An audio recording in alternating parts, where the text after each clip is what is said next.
And I'm sure you got the information about Marcy tying up her mother and leaving her there for quite some time, about the time she made this threat to kill Colt and Colin. Yes, I have been informed of that information. Okay. And had the mother been banned from Barrow County? When you say the mother, you're talking Marcy. about Marcy? Not banned. She had a warrant out of Barrow County for specific reasons.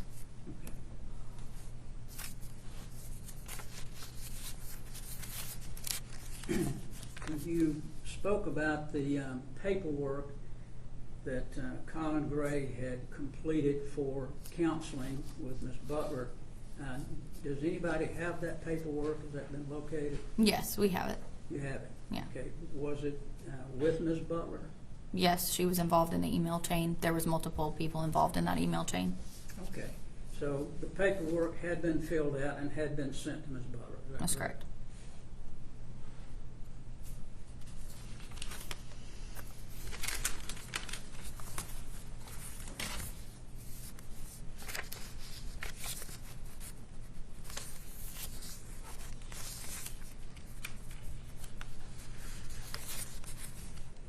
Now,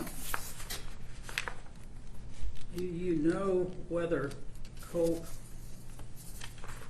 had gone to school for the 8th grade? You know, he completed the 8th grade or didn't complete the 8th grade? I haven't specifically looked at school records. I've obtained information in my interviews, but I'm not going to speak to the exact attendance or not attendance that he did because I don't have it in front of me. And do you know during the time that he would have been in the 8th grade, he was living with his mother part of that time down in Fitzgerald? I do know that he had lived in Fitzgerald for some time, but I don't have it in front of me the exact months he lived down there. Okay. Did Miss Butler indicate to you when you had a conversation with her why Colt was put in the 9th grade if he did not complete the 8th grade? I didn't speak to Miss Butler, so I did not get that information from her.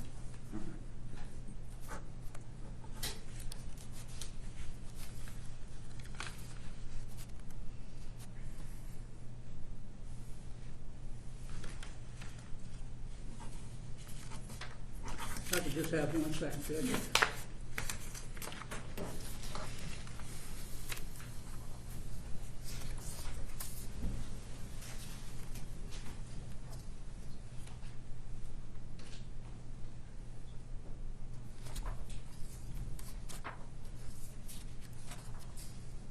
One thing that I forgot to ask, did you get any information or interview anybody from DFACS about any prior intervention? I have spoken to DFACS supervisors. I have not conducted an interview with any of the actual DFACS caseworkers that would have been assigned to the Gray family. And I assume at this time this is still an ongoing investigation? It is an ongoing investigation. That is correct. Thank you very much. You're welcome. Can you read your number that they are? You can step in. Thank you. Are you going to call more one more? I'm going to do just a brief recess to kind of get people services. So we'll come back at 10:20.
GBI, Spirit Corps. Yeah. Yeah, that's right. That's when I met. I just started practicing. I wasn't from Marietta, but I looked over at a guy named Bob Barr. And he used to send me, he says, go talk to Vic about this. Yeah, I'm gonna walk in there. Fresh out of law school, I'm gonna go walk in.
raise your right hand, please. Swear the testimony given in the matter now pending for this court with the truth, the whole truth, and nothing but the truth, self you got. Yes, sir, I do. Okay, if you could introduce, have a seat. If you could introduce yourself for the court. My name is Investigator Jason Smith. I'm an investigator with the Barrow County Sheriff's Office. Okay, and were you an investigator back on September 4th of this year when the shooting happened in Apalachee High School? Yes, sir, I was. Okay, and what are your duties at the Sheriff's Office? I'm assigned to the Criminal Investigations Division. We work crimes against persons that can range from child molestation, murder, shootings. Okay, and were you involved in the investigation of the shooting in Apalachee High School? Yes, sir, I was. Okay. I want to take your attention to a very specific part. Did you have a chance to interview Colin Gray? Yes, sir, I did. Tell us when that was. That was on the 5th, September the 5th. So the day after? Correct. Okay. To your knowledge, had he already been interviewed by the GBI? Yes, sir, he had given one previous interview. And when was that? I believe that was on September the 4th. Okay. And when you came into you, was your interview recorded? Yes, sir, it was. Okay. And about how long did you talk to him? It was a few hours. Okay.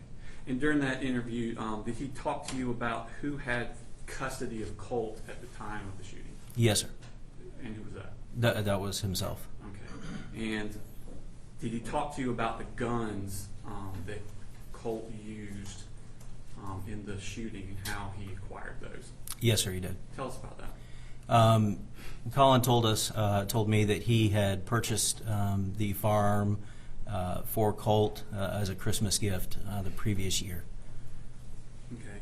And did he say anything about the clips that held the ammunition for the guns? Yes, sir. He mentioned that at least on one occasion that Colt had asked him for a larger magazine.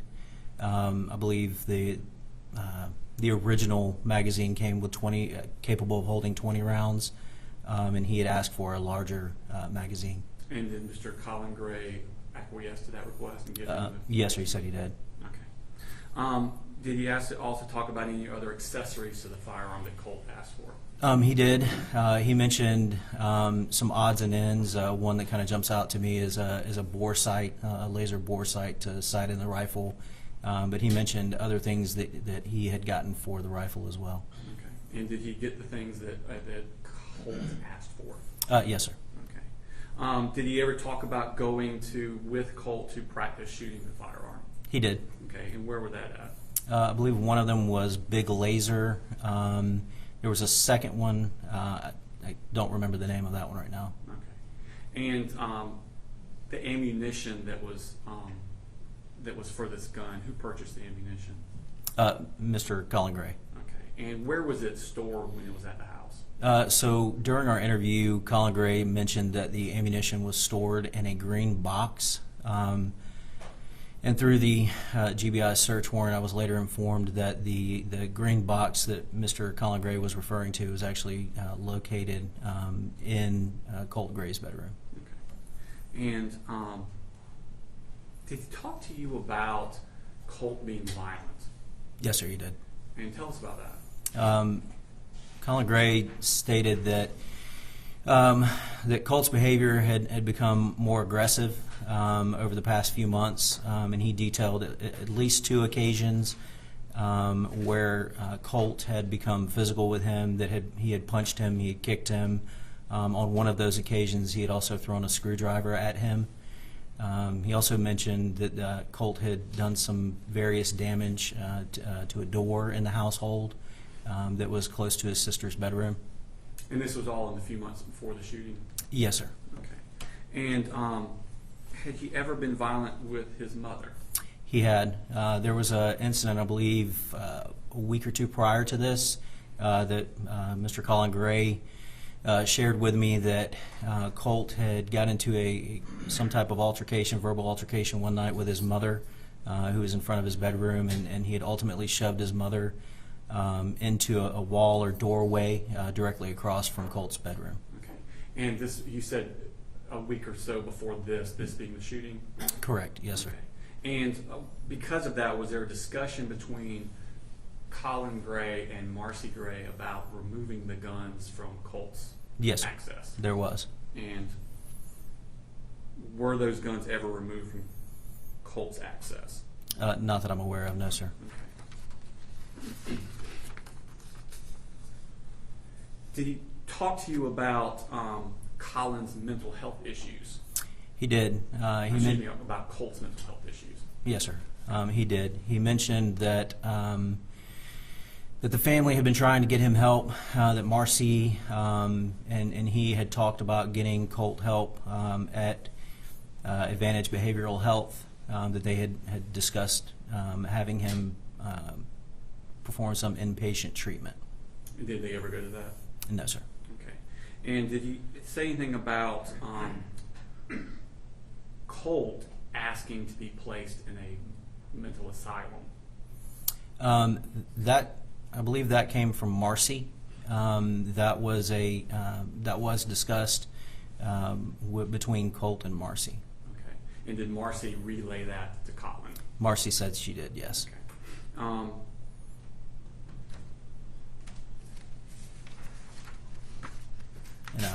Did you ever talk about Colt harming himself? We did. After I showed Mr. Colin Gray a photograph of some injuries that I observed to Colt's left arm, Mr. Gray admitted he had knowledge of those injuries and stated about a year ago, give or take, some few months ago, that Colt had used his knife or a knife that was in Colt's possession to cut himself. Okay. And you saw wounds on Colt at the time of the shooting? I did, yes, sir. Consistent with cutting himself?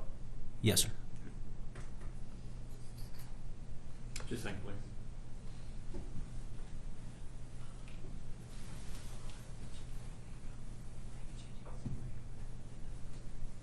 Nothing further, Your Honor.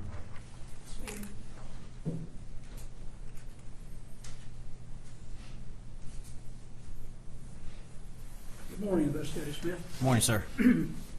Just have a few questions for you. I was a little unclear. You were talking about this green box that the ammo was kept in. Yes, sir. That was kept in Colin Gray's room, correct? Colt Gray's room. Okay, so Colt kept it in his room? So Mr. Colin Gray stated that he kept the ammo in a green box in his closet. Mm-hmm. And during a search of the household, the only green box that was located containing somewhat of ammunition was found in Colt Gray's bedroom. Okay. So, but Colin told you it normally stayed in his room. That's what Colin said, yes, but sir. What happened was that supposedly that Colt moved it, that got it out of his father's room and took it to his room. Well, Colin Gray did not mention anything about him moving it. He just said that the box was normally kept in his bedroom. Okay, but that it was not there when he got back to the house. It was in Colt's room, correct? We didn't discuss where the box was when he got back to the house. Okay.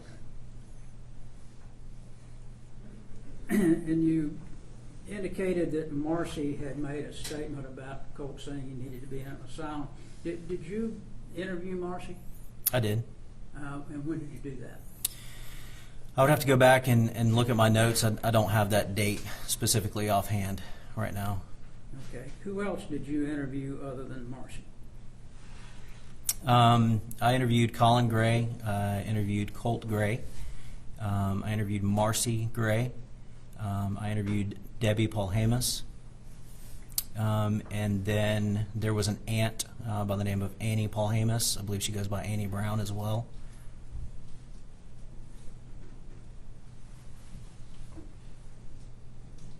Okay.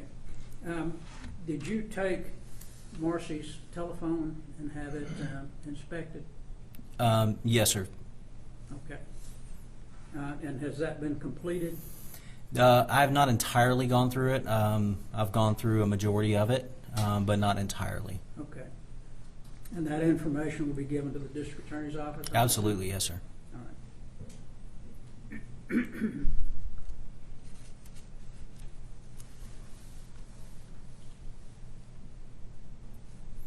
And were you involved in the taking of any search warrants in this case? I did not author any search warrants, no, sir.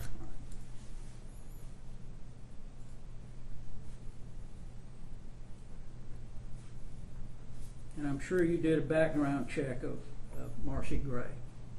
That'd be fair to say? I did not run her criminal history, no, sir. Okay. So you don't have any idea what her criminal history is? I've heard that she has a criminal history. As far as exactly what that is, I don't know. Okay. And so when you interviewed her, you did not know what her background was from the standpoint of any criminal history. That'd be fair to say? Not entirely, no, sir. Okay. And did you ask her mother, Debbie, anything about her criminal background, about her daughter's criminal background? We did discuss an incident that occurred in Fitzgerald, Georgia. Right?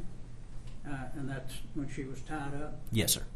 And you were also aware, I assume when you talked to Marcy, that she had made a threat to kill Colt and Colin? Yes, sir. I had heard that. Okay. And did you ask her about that when you interviewed her? We did talk about the incident. Yes, sir. Okay. And that would be reflected on the video? Yes, sir. Great. Thank you. Mr. Smith? Nothing further, Your Honor. Okay, Ms. Evans? Thank you, ma'am. Any other witnesses from the Mayor. prosecution? Your Honor. Any witnesses from the defense? We have no witnesses, Judge, and we'll submit. Okay, any argument? Just basically, Your We're Honor. going to submit it, Judge. No reason to argue. Mr. Smith, did you have anything? I was just going to explain the charges, Your Honor. Yes, sir. The 4 involuntary manslaughters in the commission of an unlawful act that caused the death of another human being. 4 of these things have been stated in the warrants, Your Honor. And the unlawful act that we're alleging is the reckless conduct that a person who causes bodily harm to or endangers the bodily safety of another person by consciously disregarding the substantial and unjustifiable risk his or her act or omission will cause harm or endanger the safety of other persons. And the disregard constitutes a gross deviation from the standard of care which a reasonable person would exercise in the situation. That would be the reckless conduct, Your Honor, that precipitates the involuntary manslaughter. The murder in the second degree is based on cruelty to children, Your Honor. A person commits murder in the second degree when the commission of cruelty to children in the second degree causes the death of another human being. Those would be the 2 children that were listed in the warrants, Your Honor. And the person commits the offense of cruelty to children in the second degree when such person with criminal negligence causes a child under the age of 18 cruel excessive physical or mental pain. Criminal negligence is defined as an act or failure to act which demonstrates a willful, wanton, or reckless disregard for the safety of others who might reasonably be expected to be injured thereby. In this case, Your Honor, he had primary custody of Colt.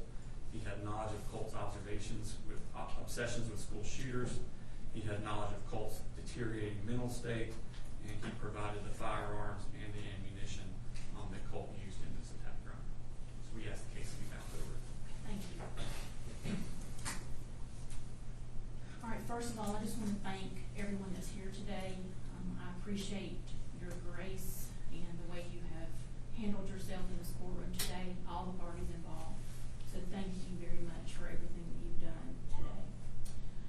Based on what I have heard, the court does find that the state has met the probable cause standard on all the warrants as written, and they'll be transferred to the Superior Court of Bexar County for trial. Thank you. We'll have a copy of this for each party, and if anyone else wants a copy, we'll be happy to provide that. Outside of that, if there's no other business, Nothing further, Judge. nothing further from the state, anything further from the state? Yeah. All right, we're adjourned. Thank you. Thank you, Your Honor. Thank you. Thank you.